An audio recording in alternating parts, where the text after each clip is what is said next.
వరుసగా మూడో రోజు బంగారం రేట్లు దిగొచ్చాయి. ప్రస్తుతం మార్కెట్లో 24 క్యారెట్ల 10 గ్రాముల గోల్డ్ రేట్ 90,380 రూపాయలు ఉండగా 22 క్యారెట్ల 10 గ్రాముల గోల్డ్ రేట్ 82,850 రూపాయలుగా ఉంది. అటు కిలో వెండి ధర 1,03,000కు చేరింది. ఇది gold latest trend situation. So Kranthi గారు, మెటల్స్లో ముఖ్యంగా చాలా మంది ఎదురు చూసేటువంటి పరిస్థితి ఏంటంటే గోల్డ్ గురించి, సిల్వర్ గురించి. సో ఈ రోజు దాని పరిస్థితి కూడా ఈ రకంగా ఉంది. సో ఏం చెప్తారు? మెటల్స్ కనుక చూసుకుంటే కనుక especially precious metals, gold and silver compare to the equity markets తో కంపేర్ చేసుకుంటే అవి కొంచెం బెటర్ ఆఫ్ లోనే ఉన్నాయి.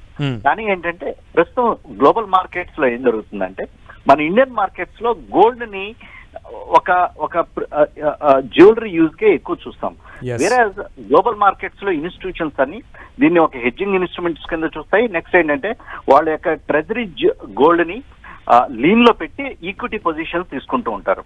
లాస్ట్ 3-4 days లో వచ్చినటువంటి మార్కెట్ ఫాల్ లో వాళ్ళు ఈ గోల్డ్ పొజిషన్స్ కూడా కొన్ని మార్జిన్ కాల్ కింద ఫ్రీ చేయడం జరిగింది. అందువల్లనే మనం చూసినట్లయితే gold almost all 3,150 levels touch అయ్యి మళ్ళీ ఇమీడియట్ $150 కరెక్ట్ అవడం మనం చూస్తున్నాం.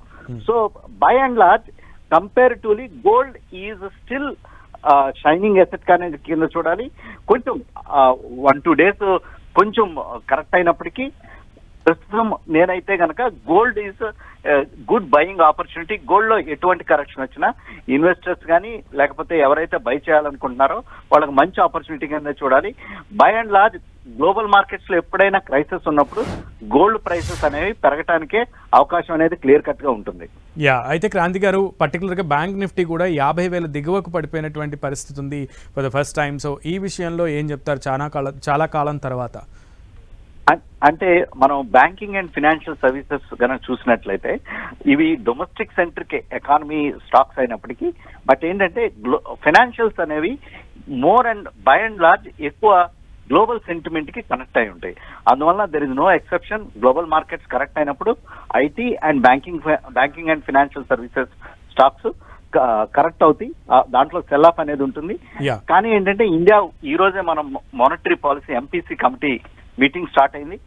కన్సెన్సస్ వ్యూ ఏంటంటే ఈసారి వడ్డీ రేట్లని ఇంకొక 25 basis points తగ్గించడానికి అవకాశం ఉంది అని మనకి న్యూస్ అయితే కన్సెన్సస్ వ్యూ వస్తుంది. ఇన్ కేస్ వడ్డీ రేట్లు కనుక నెక్స్ట్ ఫ్యూ డేస్ లో కనుక తగ్గించినట్లయితే banking and financial services stocks లో మళ్ళీ కొంచెం రికవరీ